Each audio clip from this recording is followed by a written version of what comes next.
ఈరోజు జగన్మోహన్ రెడ్డి అసెంబ్లీకి వెళ్ళిన తర్వాత బయటకు వచ్చేసాడు. కానీ మనం అక్కడ చూస్తూ ఉంటే ఆయన నుంచున్న సన్నివేశాల్లో అని ఇలా నుంచున్నారు. ఆయన చాలా స్టాండర్డ్గా పాపం ఏమీ అనలేని పరిస్థితుల్లో అంబట్లేని లోటు తెలిసినట్టుంది జగన్మోహన్ రెడ్డికి. దేవుడు కరుణించాడు, పైనుంచి ఆజ్ఞాపించాడు. అంబటి రాంబాబుకు 2వ కేసులో కూడా బెయిల్ మంజూరైంది.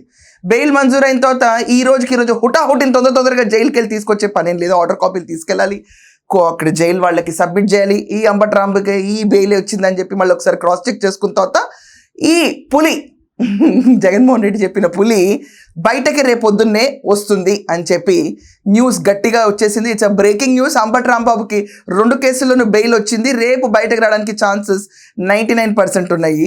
బట్ దీంట్లో కూడా ఒక క్లాజ్ ఉంది.